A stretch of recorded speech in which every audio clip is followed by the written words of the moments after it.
Did anyone see the preview for the final episode? Well, those watching AMC Plus on Sling certainly did.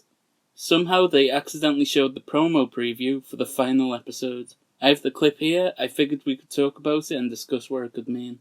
But before we do that, leave a like and subscribe. You can always unsubscribe at a later date if you don't like what I'm posting. It's completely free and it's all cool.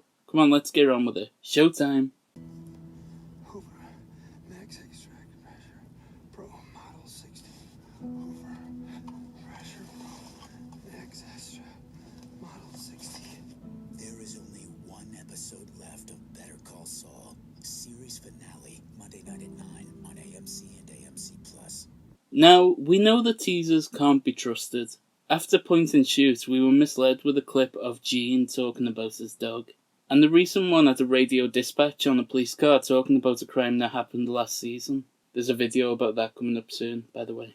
That's why I love the final half of previews. It doesn't spoil anything and makes you want to watch the episodes. This episode sounds really tense based on what we've been shown so far. So, first impression. It looks like the transition to colour is happening in 6/12. If we're back in colour during the final episode, does that mean that 6/12 ends with Kim coming back into Jean's life? Because Kim sort of brings the colour. When she's absent, everything's black and white. When she's there, it's not. Or is Jean back in full Saul mood, suits and all? So, in this teaser, we see the rusted Suzuki in the desert, with Saul doing a voiceover. He does not sound okay. Where do we start? Well, let's start with the car itself. What do you drive? An Esteem. A what? A Suzuki Esteem. It's an import. Huh. Is this in fact Saul's Suzuki? It looks kind of red, but could it just be incredibly rusted? The license plate was removed by Mike in the desert, and if you remember, Jimmy used it to patch a hole in his bag after some money fell out. Yeah, this has got to be the Suzuki, 100%. So it's not really red, it's just rust and lightning that is making it look reddish. The paint job on that car was already really bad. Furthermore, does this steaming pile of crap scream payday to you, huh? The only way that entire car is worth $500 is if there's a $300 hooker sitting in it. Audio usually doesn't match the video in these teasers. They are unrelated, like I said before, Nippy the dog and Kim's apartment. Maybe the video is from when Kim went to look for the car, and the audio is Gene in real trouble. He's desperate and on the run, but the vacuum guy won't help him now. So let's do that. Let's look at the audio and the visual quality separately. In terms of the visual, we know that the car is being found. Has Kim found it? Or the feds? Well, I still get followed. Not as often as when the shit first hit the fan, but I still see them. My mail gets opened. My phone at home clicks whenever I use it. It's possible it's now in police evidence due to the bullet holes and stuff. Now, most of us would report to the police if we were shot at, and we would all definitely report the car to the insurance. Saul did neither, suggesting he knew exactly who shot at him. Rather than a trial ending this series, it might just be the police showing Kim the photo and saying, yeah, but you were still living with him when this happened, so you knew he was mixing with a dangerous crowd. Finding this car kind of implements Kim. There has never been more than $50 in an Esteem in the history of Esteem, so no one's going to look at me twice. It's possible the feds are still watching her, and that's why she said the things she said in the phone box conversation. I mean, it's pretty certain that people are listening in on Kim. They wouldn't have made the point for Francesca to mention that she still gets a wiretap. So the feds definitely heard Saul's conversation with her. Anyway, let's talk about the audio.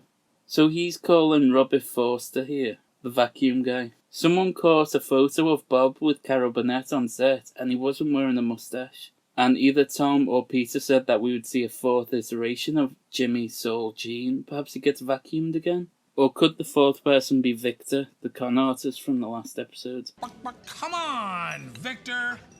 Don't be a wuss. From the sound of it, in the audio he's trying to contact the vacuum guy, but he is clearly struggling to talk. It sounds much worse and out of breath. He sounds injured to the point he can barely get the words out. So whatever happens, we know things go so bad that he possibly tries to escape his life once more. Then again, we don't hear the call in Breaking Bad, so it could be that one maybe.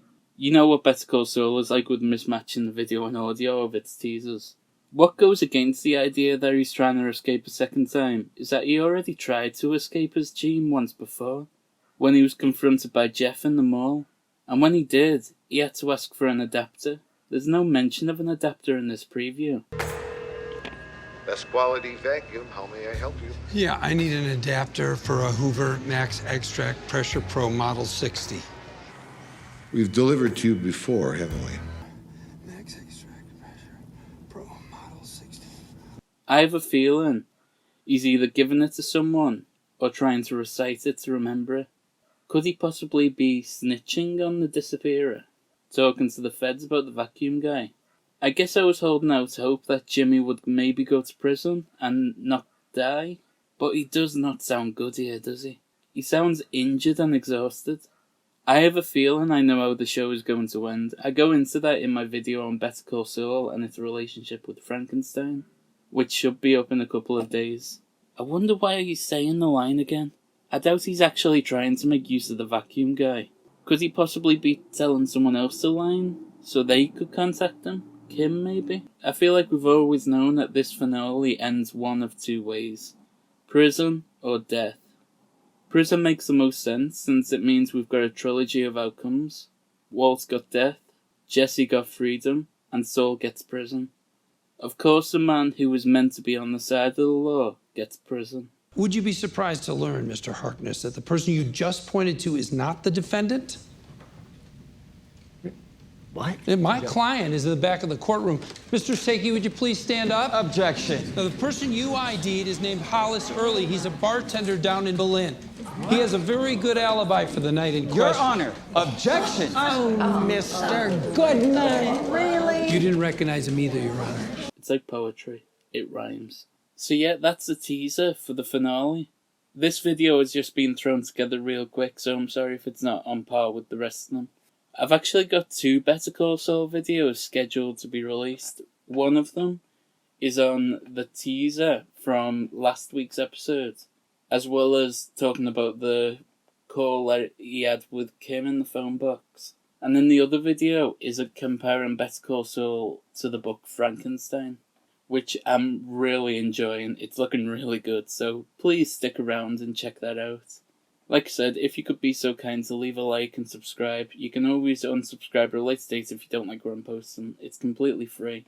What are your guys' thoughts on the finale teaser? Are you excited? Is Saul going to survive all this? Please let me know in the comments below. I'm really interested to hear what you think. Alright, I'll call it an end there. Bye, folks. There has never been more than $50 in an Esteem in the history of Esteem, so no one's going to look at me twice.